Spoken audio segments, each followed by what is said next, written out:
Hey everyone, my name is chaoticwolph and welcome back to Homestuck.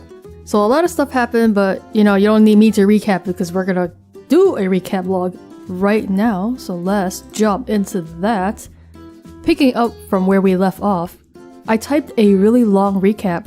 Then some other stuff happened. GC, Gallows Calibrator, helped John fly to the second gate, which took him to Rose's world, Lolar. He crashed into Rose's room, where he found her asleep. He snooped through her room, and Dave tricked him into giving him the code to duplicate Rose's writing journals. John opened the package Rose made for his birthday. It contained the bunny from Con Air, the same one John got from Dave, but older and dirtier, and modified with Rose knitting. She had the bunny since she was very young. John leaves Casey the salamander, Bubbles Viceroy Von Salamander, in the room. He briefly speaks with G.A. Grim Auxiliatrix from Rose's computer and pretends to be Rose. She believes he is, triggering a convoluted series of conversations between her and the real Rose in both the past and future, in no particular order. G.A. gets help with her computer from T.A., twin Armageddons, in time to see Rose at her computer, having woken up. Before she woke up, Dream Rose was awake on Durst Moon. She now had memories from her future self's Doom alternate reality. She flew to Dream Dave's tower and got his attention with a ball of yarn, causing real Dave to fall asleep. They had a dream dance party. Dream Rose threw Dream Cow out the window. Bro's rocket board caught Dream Cow. AR followed the board and Cow to a transportalizer on Durst, which lead to a meteor lab in the Veil. And then the clone babies were made. Well, that's later, but... Meanwhile, on Lolar, Rose's mom defeated a huge monster. The pony, Maplehoof, followed her and collected the Grist Windfall. Both mom and the pony then transported to the meteor lab. John's dad found a clean hat John had deposited into a parcel Pisces. Dad followed Jade's grandpa, who was carrying John's Sassacre book, into some ruins. They both transported to the meteor lab too.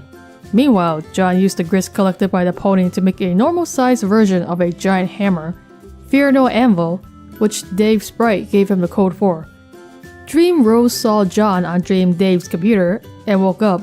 She went out to see him, but he had already blasted off. He took the mutant kitten, Vaca Mutini, Dr. Mailgod Spangler, with him. John found the ruins that Mom and the pony went into. He went in and killed some powerful monsters with his new hammer. He transported to the meteor lab as well. In the lab, he found no one, except the pony. Some other stray items were on the floor. Dad's dirty hat, the Sassacre book, Dream Cow. He found some apparatus used to genetically engineer foot soldiers and agents for the white and black armies from chest piece DNA. He also found a junior ectobiologist lab suit and a series of terminals much like those the exiles would find in the far future.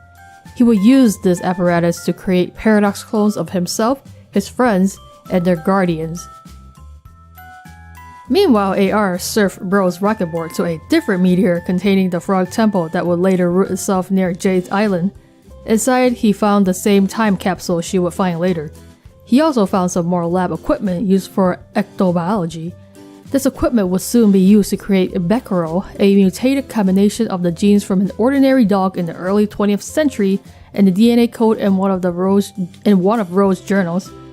AR hides in the lab when he hears one of Jack's henchmen, the Draconian dignitary, DD, is carrying Rose's duplicated journals which he stole from Dave, and Dave's beta which was used as a bookmark. He discards the beta into the time capsule. Millions of years later, from the capsule's perspective, Jade would retrieve that beta and use it to connect with Dave, allowing him to enter the medium. Dave created the journal duplicates after an extensive alchemy binge. Rose too had a similar alchemy session, and both kids upgraded their weapons and gear. Rose made a pair of needle wands, crossed with her grimoire, and took up the art of dark magic. Yes, dark magic. She used this magic to burn her journal, thus destroying the genetic code. She was advised to do so by the gods of the furthest ring, whom she was now able to communicate with in her dreams. The gods live far beyond the Veil, and advise the children of the moon of Durst, and serve as the counterpart to the role Skya plays for the children of Prospit's moon. They deemed the code which would inevitably be used to create Becquerel to be dangerous. Why is Becquerel so powerful? At least he's on our side, right? Dave decided to destroy his copy too, but when he went back to his room, he discovered they were stolen. He also found his own dead body, which apparently was him from the very near future attempting to go back in time and stop the thief, DD. Dave decided not to attempt any more time travel and dispose of the body. GC Gallows Calibrator discussed the matter with him and pledged to help him by telling him his future along the way, so that he would not have to face the death of more future selves or suffer the sort of embarrassment he went through while entering the medium. Previously unseen, the way Dave entered the medium was as follows. As the large meteor was bearing down on his city, Dave climbed the radio tower on top of his building with his broken sword in hand to reach the nest built by the crow sprite. The sprite guarded the egg, which, unknown to Dave, simply needed time to hatch before he could enter. The sprite pecked his head and he fell. He was saved by Bro's rocket board. Meanwhile, Bro was on top of the meteor, riding it as it descended. He used his sword to chop it in half, splitting it into 2 pieces, diverting the initial impact from their building to 2 separate impact sites. He thus bought a little more time for the egg to hatch, which it did, just before their location was consumed by the blast. I guess Bro is just too hardcore for any of us. On Prospect's moon, PM prepared to depart for the battlefield at the center of Skya to seek the king's counsel on what to do with the queen's ring. She was tailed by another of Noir's lackeys, the courtyard drow. CD picked her pocket and stole the ring. PM departed via shuttle to Skya. Dream Jade then clobbered CD and recovered the ring. She tried it on, but its power has no effect on humans. Later, CD would travel to the battlefield and continue tailing PM. The battlefield is a planet at the center of Skya. It undergoes a transformation with each player that enters the medium, and each new prototype kernel introduced. It starts as a simple 3x3 chessboard with 2 kings in perpetual stalemate, and expands to a larger board and more exotic collection of pieces with the first player entering. Then it becomes a much larger cube with the second player, and then an even larger sphere with oceans, trees, mountains, and pastures with the third. It presumably will transform again with the fourth. So right now we should be a sphere, I think. The armies of the Black and White Kingdoms duel there. Soldiers are airlifted from meteor facilities in the Vale to supply the manpower. Enormous mutant chest-like monsters stalk the landscape. The 2 kings command their armies from the field. They each have a scepter that serves a similar purpose to the queen's rings. When activated, a scepter causes a king to be a giant and bear the properties of all the prototypings. A king is able to deactivate a scepter to hand it off to another so that they will not be affected in that way. When the Black King captures the White King's scepter, the reckoning begins. The reckoning sends all the meteors in the Vale towards Skya, in stages, first the small ones, then gradually the bigger ones, over a 24-hour period. It just sounds like a lot. There was a war-weary Villain on the battlefield who was a simple farmer and was tired of the conflict. WV united a band of soldiers from both armies to lead a rebellion against the Black King. Before they could attack the king, Jack Noir, now empowered by the Black Queen's ring, intercepted the coup. He destroyed the king's scepter and killed the king. Jack then killed the entire rebellion army, sparing only WV, perhaps to leave a survivor to tell the story, or perhaps out of respect for a fellow mutiner. Only he knows. Meanwhile, PM met with the White King. He disabled his scepter and gave it to her along with his crown. PM now has the crowns of the White King and Queen, and the White Scepter, but discovers she had misplaced the White Queen's ring. Jack's muscle, the hegemonic brute, had been tailing the White King. HB then followed PM and attacked her. She dropped the scepter off a cliff. She would regroup and chop off HB's head with the Regisword Jack gave her to kill the White Monarchs. CD, who had been tailing both of them, recovered the White Scepter and delivered it to Jack. Jack used it to initiate the reckoning and would proceed to go on a more extensive rampage, devastating the battlefield and Prospect, destroying all our friends. Back in the Meteor Lab, John began the ectobiology session, which appeared to have been prepared for him in advance by the Guardians who had just been there. The 4 monitors were all locked onto the kids' Guardians at certain points in time, each on the day of one of the kids' birth. On Jay's birthday, Nana was locked onto in John's neighborhood by the Betty Cracker factory. The meteor carrying baby Jade crashed into the factory and destroyed it. Her grandpa, the owner of that factory, would adopt her. John's dad witnessed and would spend years investigating. On Dave's birthday, Grandpa was locked onto while he was on his yacht, pioneering the island for the first time. He was sailing with baby Jade. Overhead, there was the meteor carrying baby Dave, which would crash into Bro's favorite record shop. On Ro's birthday, Bro was locked onto as he stood over the crater where he would find baby Dave. He would give him a tiny pair of pointy shades. Overhead, there was a meteor carrying baby Rose, which would land in a lake and destroy it. Rose's mom would retrieve and adopt her. Months later, on John's birthday, Mom would bring Rose to John's neighborhood to investigate the destruction of Grandpa's factory and related stellar phenomena. The target was locked on her. Dad came out of the family joke shop to greet her, leaving Nana inside. The meteor carrying baby John destroyed the shop, killing Nana. Dad would adopt John, and Rose's mom disappeared.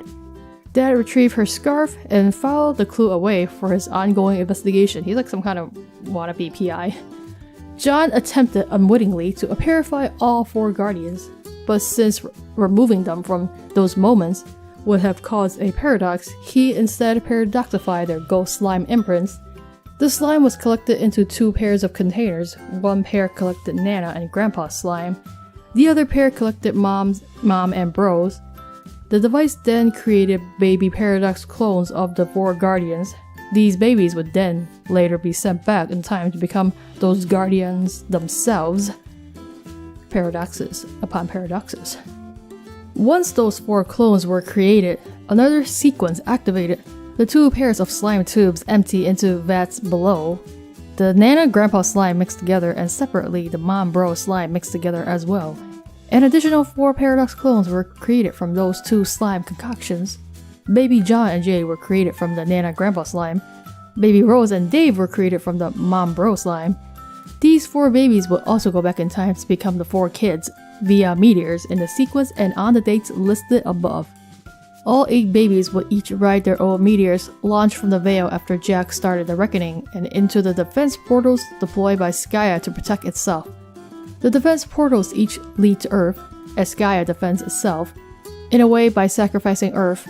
While most meteors are sent to the time period when the kids begin the game, many lead to a number of different time periods.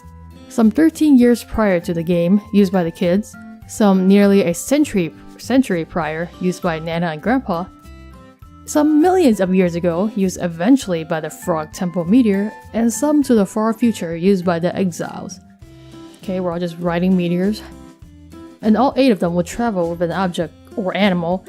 John with his Sassacre book, which would become the much older looking family heirloom stored in Dad's safe, with Nana Sprite's inscription to John on it. Rose with the dirty bunny Dave gave John for his birthday. Dave with the pony, Maple Hoof. Jade with the knit repaired bunny Rose got John for his birthday, which Rose cherished since birth. Nana with Dad's dirty hat. Mom with Mutini Mailgun. Grandpa with 2 flintlock pistols which older Grandpa left behind for him in the lab, which would eventually both wind up in Jade's room. And Bro with Dream Cow, which would later be fitted with a new personalized shirt and would become a real cow. The real doll that will haunt Dave's waking life and consequently his dreams. He's haunting all of our dreams. All of these babies and their items would automatically be transported to their own meteors at the onset of the reckoning.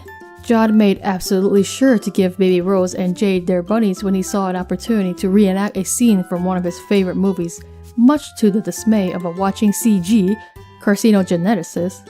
While AR was in the Frog Temple lab, he would see more of young Nana and Grandpa's story. On 4/13/1910, exactly 99 years prior to John's birth, baby Nana's meteor destroyed a bakery owned by Betty Crocker. Nana was adopted by Crocker's husband, Colonel Sassacre, and taken to live in his mansion. 8 days later, Grandpa's meteor destroyed the doghouse belonging to Sassacre's dog, Hallie. Hallie was elsewhere and was unharmed. When Sassacre and Nana went to investigate the crater, Sassacre was shot and killed accidentally with one of Grandpa's pistols. Hallie then showed up, who young Grandpa would tend to pronounce Harley due to his speech impediment, and would largely serve as their guardian for the next 13 years. with presumably some parental influence from the wicked Crocker. On his 13th birthday, Grandpa would run off with Harley to find adventure. Nana would stay behind, contend with the Batter Witch, and master the art of baking, as well take up her deceased grandfather's tradition of pranksterism. Harley was locked onto by the Frog Temple's equipment. Dee Dee activated the device and produced a paradox clone of Harley combined with the controversial Meow Code to create Puppy Beck. The spectacle terrified AR, leaving a major impression on him. He would recognize Beck's silhouette carved on WV's pumpkin years later. The pumpkin commanded his fear and caused him to surrender. Okay, so past trauma or something. Meanwhile, the grown-up versions of Mom and Dad were on board a flying battleship belonging to Grandpa, who piloted it toward Skya. Dad gave Mom her long discarded scarf. From the day he lost his mother and found his son, the two guardians traded gestures of affection. Jade remained asleep through it all, trying to stay on the moon as long as she could until she figured out how to wake John up. She talked about this with AT, Adios Torador, who revealed he preferred his dream self on Prospect more than any aspect of the game, and regretted all the trolls' dream selves were now dead. Jade expressed surprise at the notion of dream self-mortality. After Jack used the full power of the ring to devastate the battlefield and the two armies, he turned his attention on Prospect, inflicting severe damage the same way. He then cut the chain connecting the moon to Prospect, sending the moon plummeting through the atmosphere of Skya, and breaking up in the process. Dream John, still asleep, fell out of his tower and drifted down ahead of the falling moon. Dream Jade flew to intercept him and spent a moment attempting to wake him before the moon's collision was imminent. At the last minute, she flung Dream John out of the blast radius and was not able to clear the blast herself. She died. So sad. The blast left a massive crater on the battlefield. This was the first thing Dream John saw when he woke up. The death of Dream Jade caused her dream bot to malfunction and explode, destroying her room. Still asleep, Jade fell from her tower as Beck watched from a distance, and an enormous meteor loomed overhead. Does that mean she's dead then? I don't know, very unclear. Elsewhere on Dave's world, Lohawk, Bro dueled with Jack briefly. It was a stalemate until Bro plunged his sword into the large floating wrecker platform they were fighting on. This released a mysterious energy from the cracks. Bro escaped. Rose completed her final GameFAQs walkthrough entry and used magic to seal it in a server in the furthest ring, to be accessed by players in worlds beyond their own. She had destroyed her first gate on a whim, and resolved to search for answers to remedy the hopelessness of their doomed session. Meanwhile, Dave entered his first gate, riding into it with his awesome skateboard, Unreal Air. The four exiles arrive on Earth years after its apocalypse, but years before they found their respective command stations. WV wrapped himself in John's dream blanket, which became dirty and unrecognizable over time. He found it along with a Jack-like doll on the battlefield, which formerly sat in Dream John's bedroom, haunting his dreams. WV ripped it apart. PM wrapped herself in a Prospect banner, which too faded in time. AR wrapped himself in caution tape, using his own supply as well as some fresh rolls he was lucky enough to discover near the ruined Frog Temple in one of Grandpa's old crates. This was after he escaped that same temple in the medium, and found the meteor lab in which John slept. That meteor then took off for Skya via the Reckoning. AR taped John to the rocket board and cast him off before the meteor went through a portal. Thus, AR became exile. WQ exiled herself with an entourage on a royal cruiser and landed on Earth. She departed on a solo quest, leaving her people to their own devices. She discovered her command station, a large egg broken into two pieces in the two large craters made by Dave's split meteor. She used a key to repair the egg station and teleported to the present location of the exiles, the Frog Ruins at night, 413 years after the apocalypse of Earth. On the battlefield, Dream John found Dream Jade's body. He was sad and confused and took her ring as a keepsake. Later, Grandpa will land his ship on the battlefield, find and recover her body, and use it to create a stuffed trophy as a memorial. As per the Proud Family tradition, I wish they didn't have that tradition, he would depart in his ship and leave Mom and Dad behind. John saw a vision in a cloud directing him where to go. It was a castle where he would rendezvous with PM. PM, after beheading HB, used his radio to summon Jack. He came and she traded the 2 white crowns for the green box, Jade's present to John. He appeared pleased to uphold the bargain, either out of the misunderstanding that he was still under control of its contents, or out of respect for PM's tenacity and brutality in pursuing the prize. Only he knows. PM delivered the package to John and then left, not thrilled by the trials caused by its recovery. John opened it to find letters from Jade and her pen pal, who helped her make the present for him over several years. The gift was the pen pal's idea, and he himself was coerced into the plan by someone else. The box contained a modified version of the stuffed bunny John had received for his birthday twice already. It was the same knit-repaired bunny John sent back in time with baby Jade, and she presumably kept it as a cherished childhood toy ever since. It was now upgraded with mechanical parts, fully mobile and autonomous. It was also included with 4 powerful weapons: the Royal the Ringer broken sword, the Quills of Enchinna wands, a Hab's crosshairs rifle, and the Warhammer of Zilihu hammer. Each was shrunken down to be bunny size. So does that mean that this pen pal is someone that we actually don't know? As John mourned Jade's death over a letter, he was interrupted by Jack's sword. Jack was after the ring, but the heavily armed mechanical bunny intervened, recognizing John as its new master. Jack, knowing the danger of the toy, was forced to retreat. Finally, a cloud showed John that what he was supposed to do with the ring. It was held by a mysterious black hand. In the far future on Earth, the exiles gather around Exile Town. WQ asked WV for something. WV revealed he had been storing the complete quad prototype ring in the sleeve of his trusty knife. It had been there all along, much to Serenity's surprise. And then I started working on Act 5. Okay, and then we started reading Act 5. What is this, a new planet? Elsewhere in Paradox Space, we examine another planet forgotten by time, but we will strive to remember. What was this planet's name? And her name. Are we gonna get their arms too? Just wondering. I can't read that. Is this the whatchamacallit? The Alturias? I forgot. Oh, haha. Nice one, Smarty Pants. Really hilarious. But let's get real here. No more clowning around. Try again. It's gotta be like the Trolls Planets, right? I still don't know how that is.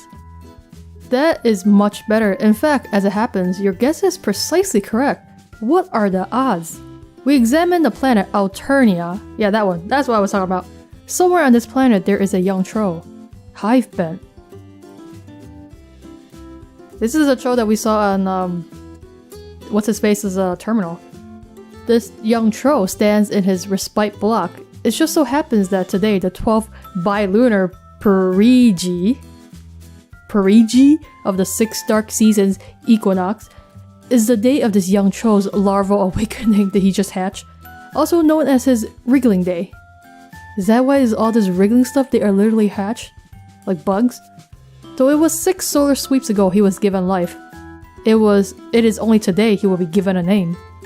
6 Alternian solar sweeps, for convenient reference, is equivalent to 13 Earth years. Why? So are you saying 1 solar sweep is 2 Earth years? Or some crap? Earth, also for convenient reference, is the planet that does not yet exist. Wow. What would the name of this young troll be? Enter name. He's holding some weird ass hook, dude. You enter something predictably derogatory and this guy gets fed up by your shenanigans in record time. We didn't even get to see him slice it up, dude. What did we enter? This guy has a lot of troll pals and their adventures are going to be quite extensive and convoluted to an even greater degree than one perhaps may be accustomed. He thinks that if you think that we have time to drag out every little gag and expect a pattern along the way, you've got another thing coming. He thinks you should cram that sobering understanding in your chitinous windhole and tap it down hard with your ugly, stupid looking cartilage nub. Try again. Trollian Beta. Oh, is there a game called Trollian instead of like Esperb? That's weird. That's even weirder. So you do watch like human movies then, I guess. Wait, Earth hasn't been born yet. How you get all these human... Unless these are like troll equivalents. Your name is Carcat Vantis. as was previously mentioned, is your wriggling day, which is barely even worth mentioning. It is an anniversary, if anything, to lament the faults of your existence, of which there are assuredly plenty. Equally plenty and somewhat related to that topic are your interests. You have a passion for ridiculously terrible romantic movies and rom-coms. You should really be embarrassed for liking this dreadful cinema, but for some reason you are not. You like to program computers, but you are notoriously pretty awful at it. Your programs invariably damage the machines at which they are executed, which is just as well, since you like to believe you specialize in computer viruses. When you mature, you aspire to join the ranks of the most lethal members of your society, the Drashacutioners. You like to practice with your really cool sicko, but just wind up looking like kind of a doofus by yourself in your room. You like to chat with some of your other troll pals, most of which drive you batshit up the fucking belfry. You've been trying out a new chat client beta called Trollian. Oh, the chat thing? Wait, so is it just like their version of Pesterchum?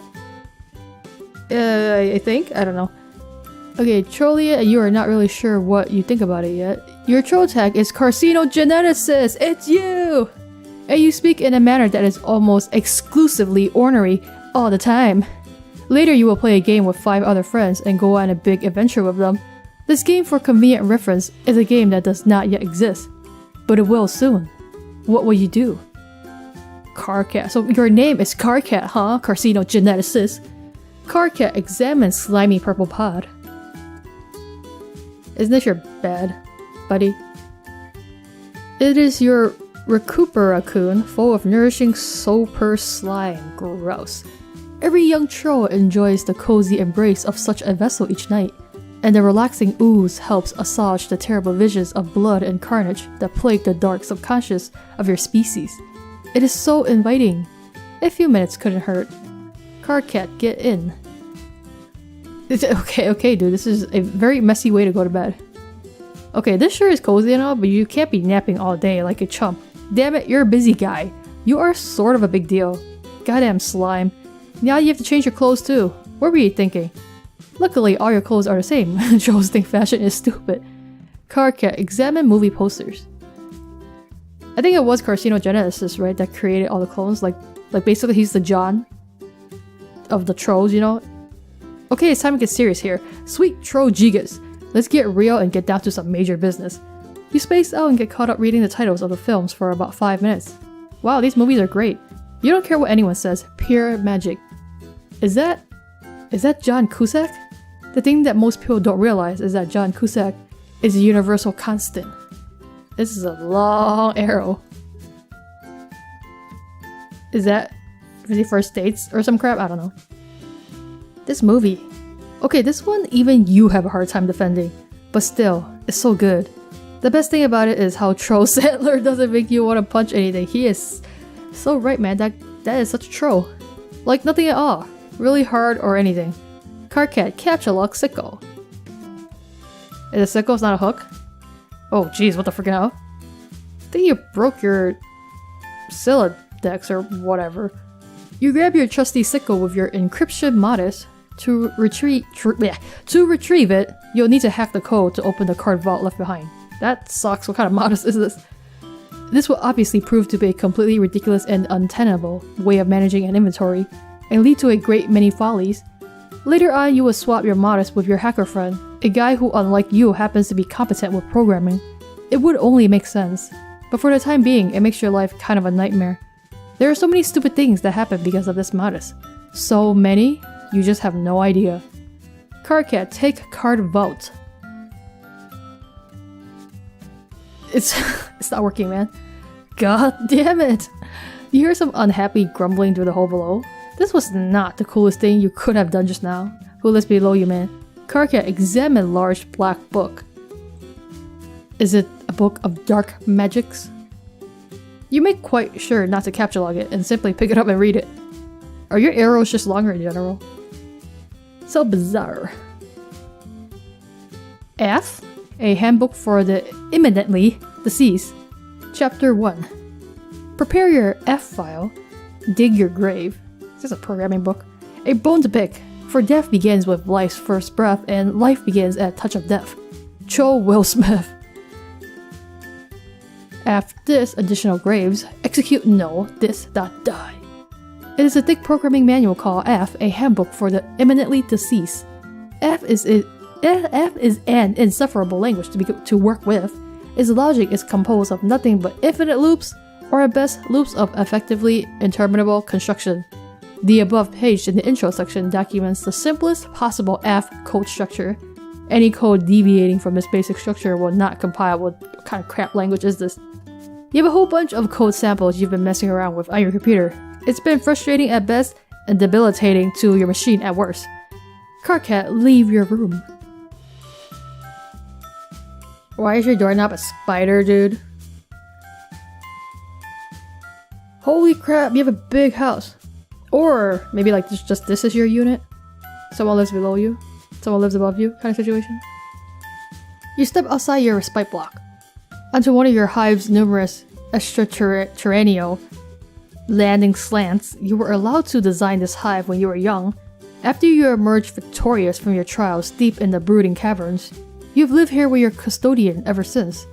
It's almost as if your people have placed great cultural importance on teaching children to become architectural adept while very young. Oh, they were preparing you for the game before you even realized there was a game. It has been this way since ancient times. No one seems to know why that is. Getting to build your own hive at a young age using whatever meandering design you chose likely has left you jaded to the notion of customizing your abode. You certainly wouldn't get all that worked out about a game that happened to allow you to do such a thing.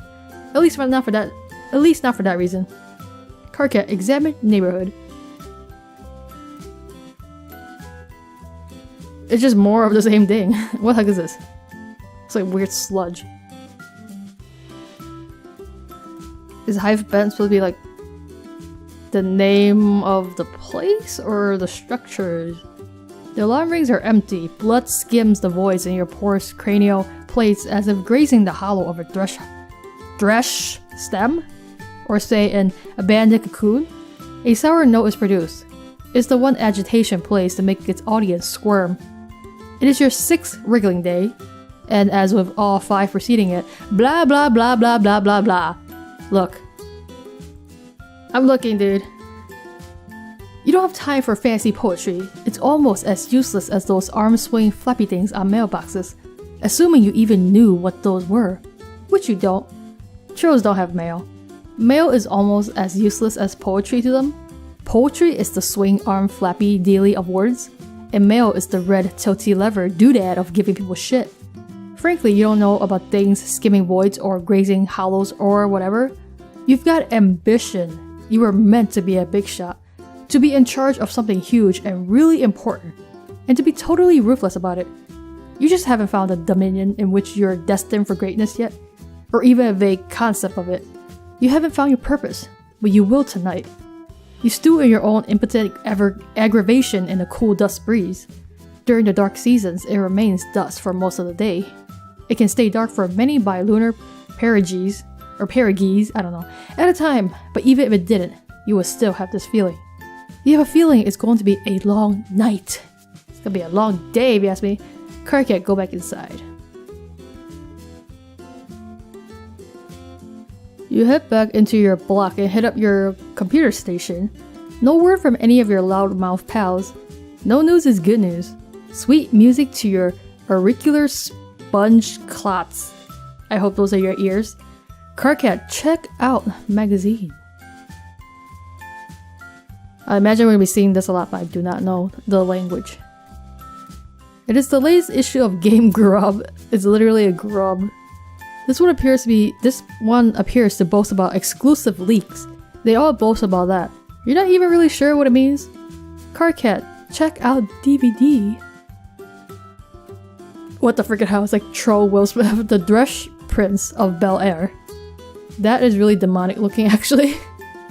It is a DVD of one of your favorite series, The Dresh Prince of Bel Air.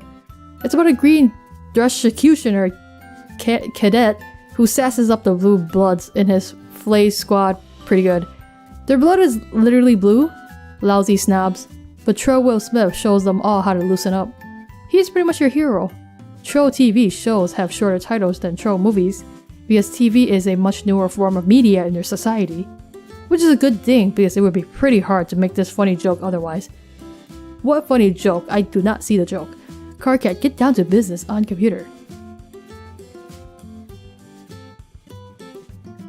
Okay, enough messing around. Time to get some work done. Maybe a little programming or oh god. It figures that installing this new beta chat client would open the floodgates. Or your moron friends are going to be hounding you relentlessly. Not that they needed an excuse before. You wonder what this chump wants. Carcat, answer troll.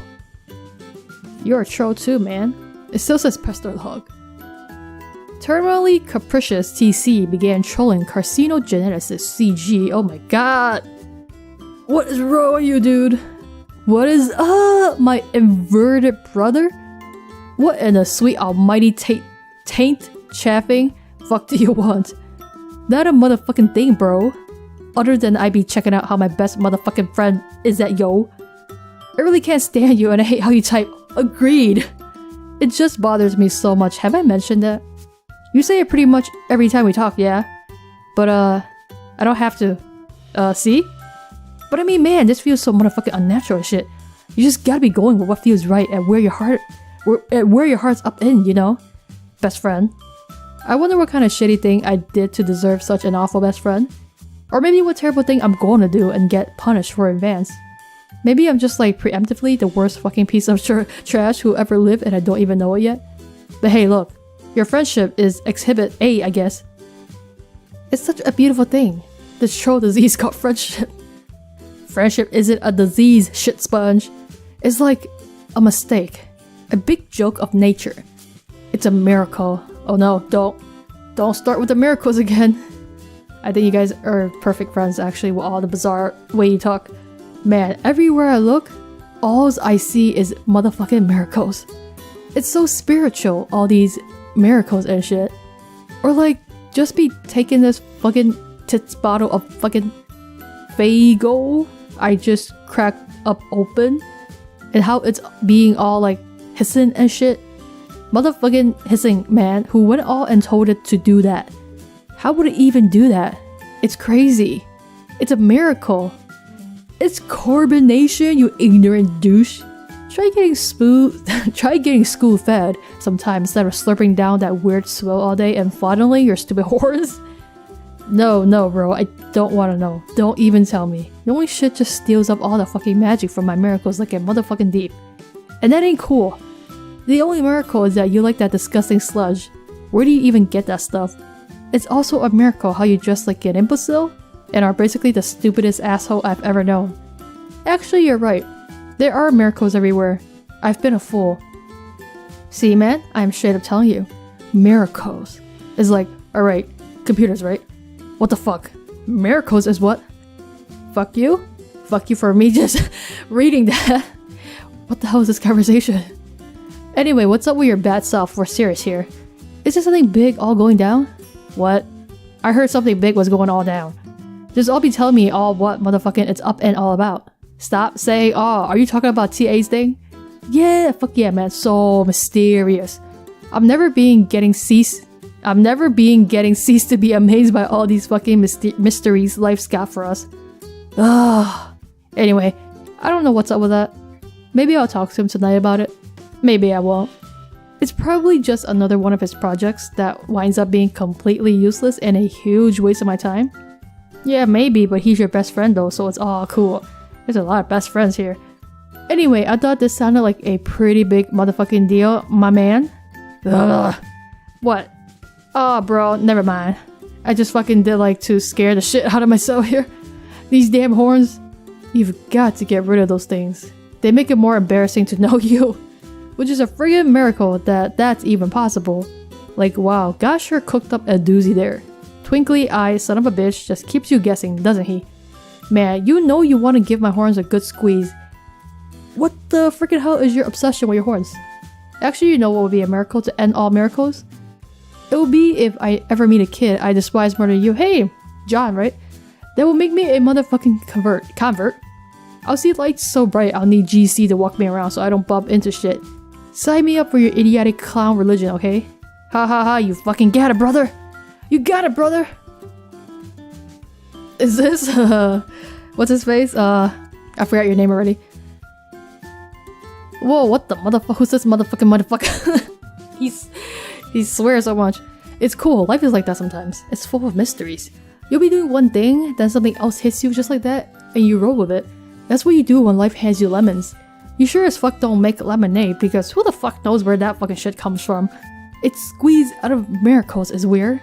So what's this motherfucker's name? I don't know. Enter name. But he's definitely kinda cray. Oh my god, he loves clowns. Great! Is that actually your name? That name looks insane. Your name is Gamzee Makara. You get pretty excited by clowns of a grim persuasion, which may not be in full possession of their mental faculties. You belong to a rather obscure cult. Yeah, I can see that, you being in a cult. Which foretells of a band of rowdy and capricious minstrels. Oh, that's what your name was, something capricious. Which will arise one day at a mythical paradise planet that does not exist yet. The beliefs of this cult are somewhat frowned upon by those dwelling in more common lawn rings, but you don't care. You gotta be going with what feels right and where your heart's up in, you know? You like to practice on your one-wheel device, which you are god-awful at, because your feet do not reach the pedals. You enjoy a fine beverage and like to do a little baking sometimes. You've got all these horns all over the place and sometimes you step on them and scare the shit out of yourself. You like to chat a lot with your pal Carcat, who is usually pretty cranky, but he is your best friend. You have a lot of other great friends who you also like a lot. Your troll tag is terminally capricious, that's what it was. TC, terminally capricious. And you speak in a manner that is just a little bit whimsical. What will you do? Gamzee, capture log, bottle of Fago. Oh my god, what is going on with your Celodex? There's so much stuff going on. Fago is like some kind of weird soda. You snag a bottle of Fago. To consume the beverage is what your fellow devotees refer to as kicking the wicked elixir.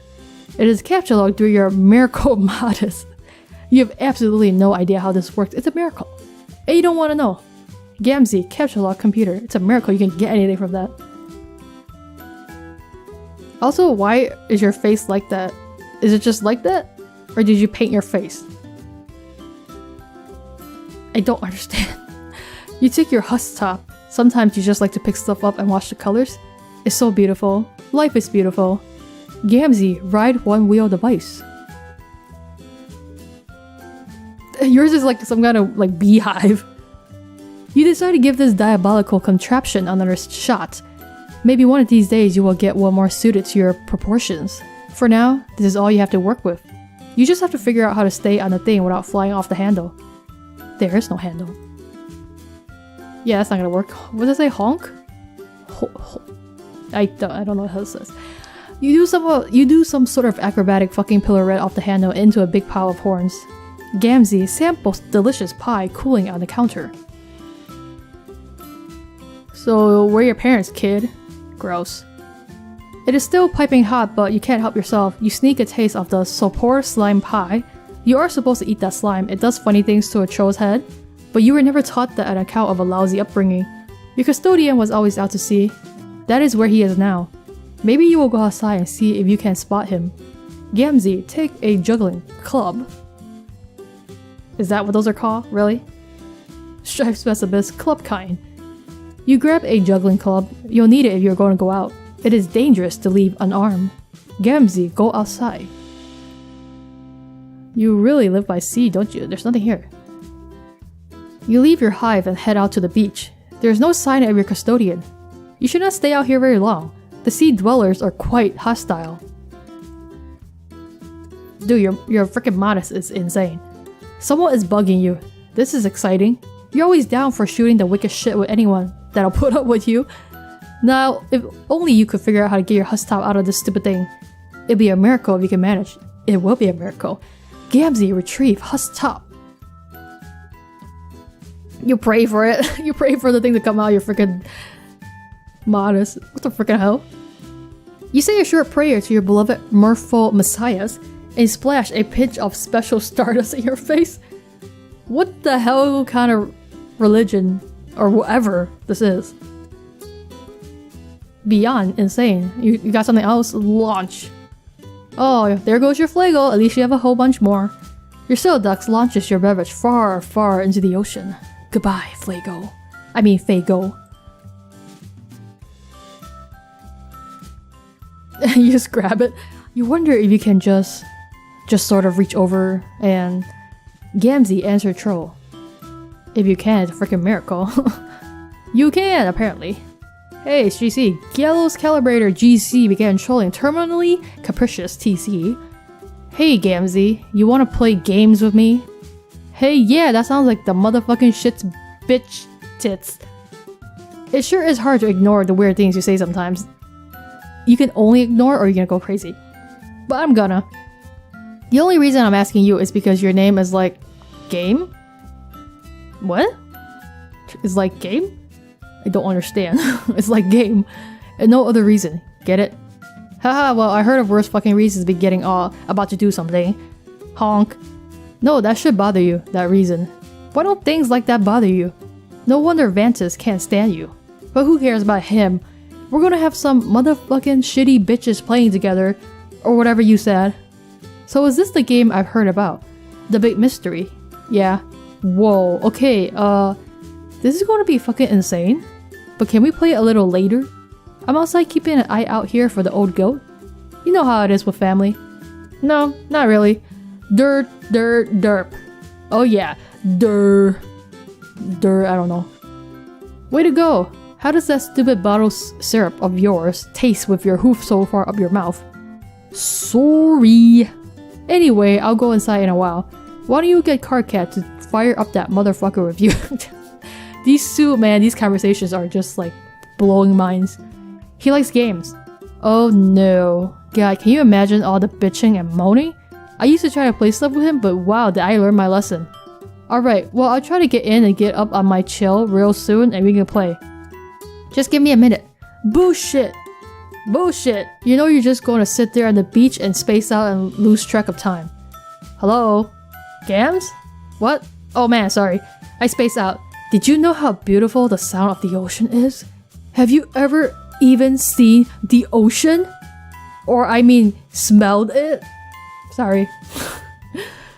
Weird ass conversations. Carcat, get some programming done.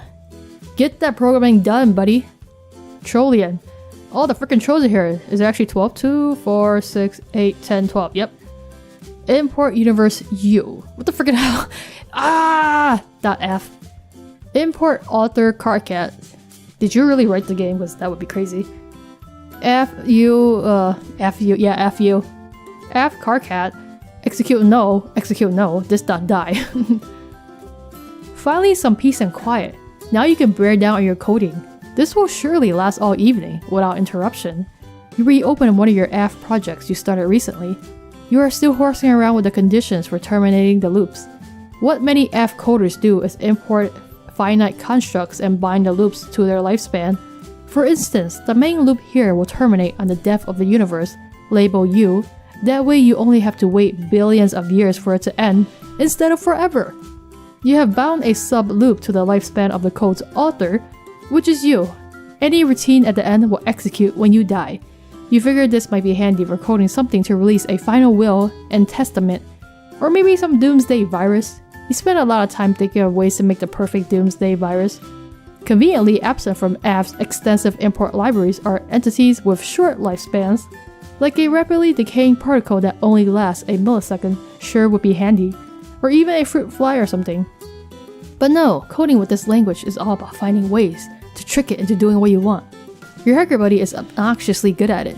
He sent you some files which you still don't understand, but you're not going to admit that. He is even better at making viruses than you, which really gets stuck in your nook. Did you guys program the freaking game? Did you program the kids? That would be weird. Carcat, check out one of his files. Check this shit out. The F. Who wrote this? The twin Armageddons wrote this? Bifurcate this. Import universe U1, import universe U2, F U1, F whatever U2. What the freaking hell is this? Execute F this, execute no, execute F this, execute no. I don't get this crap. This, dot die. This code, when executed, immediately causes the user's computer to explode and places a curse on the user forever, along with everyone he knows and everyone he'll ever meet. Not surprisingly, later on you would run this code in a fit of stupidity. You don't know how he does stuff like this. What does this even mean? It's nonsense. Is it even syntactically viable? Are you allowed to color text like that? Ugh, maybe you should ask him about it sometime. Oh, speak of the devil. Here he is bugging you about something. Time to put on your game face and pretend you don't think very highly of his abilities. Kirkhead, answer Tro. That is not how you answer a troll, dude. What the friggin' hell? Just slam it on my keyboard! Twin Armageddon's TA began trolling carcinogenesis CG. KK, don't flip your shit about this, but I'm setting you up to play a game with some people. Why would I flip my shit about that? Because you flip your shit about everything. Well, will you look at this? Here's my shit, and yet it remains unflipped. Just sitting here on the skillet, getting burned on one side. It's a miracle. Oh no, are you into miracles now too? Because if you are, you're fired preemptively from the game. Fuck no. Okay, nice. Miracles are like poop stains on God's underwear. Hey, making fun of people religious is the best thing to do. That's why he hides them. They're fucking embarrassing. God launders in mysterious ways. Right, but let's shut our mouths a second and talk about this game. It'll only be a second, really. You don't have to do much. Okay, good, because I'm pretty busy tonight. What is this thing anyway? Why all the secrecy? Well, the short story is that it's an immersive simulation that you play with a group. The long story is that the fate of our civilization depends on you playing it. Wait, it depends on us playing it. I guess the long one was shorter than the short one. Fuck. Okay, so you did write the game then. That sounds like melodramatic bullshit, but coming from you, color me unsurprised. Screw you, Vantis. This shit's more real than Kraft grub sauce. Right, okay, so you made this game. No, more like I adapted it. From what? Some crazy technology AA dug out of some ruins. Have you talked to her about it? Okay, so you guys found something and then you freaking like put your spin on it and you made the freaking game that destroyed all the worlds. Man, no, I can't talk to her. She's so spooky. I don't know why most of our friends are such psychos. Probably it's because most trolls are. If you heard what I heard every night, I mean, wow, fuck. No, let's not talk about your weird mutant brain. And don't scam mine or whatever. It's off limits, you douche. I told you like 1 billion times I can't do that, you nub slurping fuckpod. Why are you two up to this secret stuff? Why haven't you told me anything about this? KK, I'm sorry, but really, it's kind of a private matter between me and her, and I appreciate it if that was respected. Oh god, stop being so sensitive. It's a repugnant quality. All the trolls like talk to each other like they hate each other, but they're like all best friends. Okay, how about you take your own advice? You are such a blubbering hypocrite. You're lucky I'm so fucking magnanimous and charitable, because otherwise there's no chance I waste my time on you. What a load of shit. This act that you actually think you're a hotshot. You know you hate yourself. Nobody hates himself more than you, idiot. Yeah, well, I hate you more than I hate myself. And that's fucking saying something. In fact, I hate you more than I hate myself. And you hate yourself, and you hate me combined. Oh fuck, that noise in every leaking orifice. It's got, you know, I hate the combined product of you and myself more than you could ever begin to hate me and myself and you and yourself on your worst day. So fucking deal with it. Okay, timeout for the idiot. The idiot gets a timeout and shuts up for a second. That's you. Just tell me what to do about the game. Okay, well, I'll send you a download soon. I'm setting up 2 teams. Like 2 separate competing teams so that there's a better chance of at least one group winning. And also, I guess to see to see which one can win faster. Okay, let me guess. There's a red team and a blue team, right? Yeah. You're on the red team. I will be the leader of my blue. Okay, then I guess I can pick my teammates then. Bro, you're not the red team leader. I picked GC for that. What? How dare you not pick me for team leader? Dude, I did not think you'd be interested in this. Don't act all offended. Oh wow, now I see. Really fucking clever picking the blind girl to lead the team you're competing with. I knew you were a cheater, lowlife fucking scumbag with no scruples or self-esteem and were basically worthless on every level, but somehow I'm still disappointed in you. Yeah, I am such an idiot for not rewarding your bubbly personality and impeccable people skills with a leadership gig. What an inconsiderate knuckle sponge asshole I have been. I am a hatch leader and you know it. I know your filthy sea flap is fluttering in the profane breeze that's shooting out of your stinking meal tunnel. I do know that much. It's so hard to insult when you don't know what you're saying. How do you get out of your cocoon in the morning knowing you're the worst thing a universe was ever responsible for? Also, it must be hard with your hands too persistently bothering every mutated set of genitals preparing that ghastly husk you pawn off as a body. Has a female ever looked at you without at once turning skyward or erupting like a vomit volcano? Answer me that. This is so immature. I'm basically just laughing here at how immature you are. Like, I really give a fuck who the red leader is. You want to be the leader? Fine, talk to GC about it. I guess these conversations we have to do get kind of embarrassing in retrospect. Are we not friends anymore because of stuff I said? You literally ask me that every time. Are you joking? I can't even tell anymore. I can't either. It's a joke, moron. Honestly, I'm just glad nobody else is privy to our conversations. Actually, why don't we make a pact to delete this one from our logs? I'm just shuddering here, scrolling up and reading this. Yeah, okay, too late. I read it, I saw it. Be embarrassed. Because what the frickin' hell? What is that? Grumble? Sounds like someone downstairs is getting pretty crabby. This is not an encounter you're looking forward to. Wait, is this your animal? Or do you even have an animal? Because in High Swap, you have like a pet. Maybe these guys have pets too? You'll probably put it off as long as you can manage. What the hell am I looking at? Is it your roof? Is that your sky window? Hey, it's you! Why? Who's this young lady? And her name? Damn, what is wrong with your room? Why is it so colorful? Your name is Terezi? Pyrope? You are pretty enthusiastic about dragons, but you have a particular affection for their colorful scales, which you gather and use to decorate your hive. Though you live alone, deep in the woods, you surround yourself with a variety of plushy pals known as scale mates. You often spend your days with them in rounds of live-action roleplay. You used to engage in various forms of more extreme roleplaying with some of your other friends before you had an accident. You take an interest in justice, holding particular fascination for orchestrating the demise of the wicked.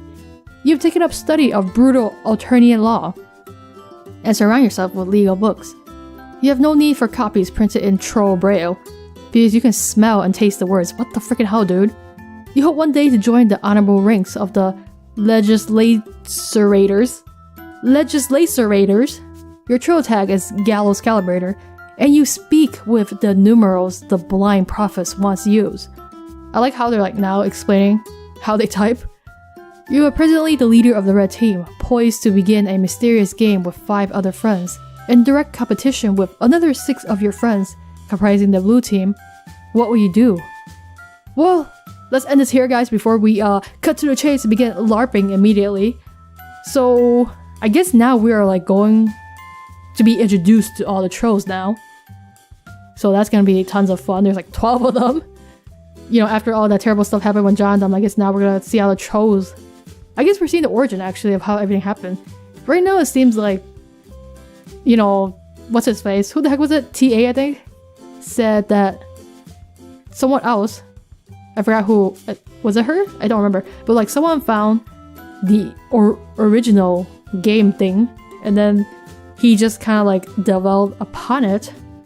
And I guess they made what is Esburb. And then they started playing it, and probably because it has some weird magical powers, it made the game actually have effect on the real world. And apparently Earth isn't born yet, so I don't know if that's just like Earth comes later, or like the game made the Earth. It's just very bizarre now. And these trolls talk to each other in such weird ways. It's like they hate talk each other, but it's like an act of affection. I don't know. Trolls are weird, man. They hatch from larva eggs. Who the heck knows, man? But in any case, I will leave this here for now. And I think in the next video, we will probably get like introduced to the rest of the trolls, and then we'll see how the game gets played out, I guess. Should be interesting. Hopefully it will explain what the living hell is going on. And what happened to the trolls game, because it seems like they like lost and like they're like stuck and they can't win the game, but they can't do anything. I don't know.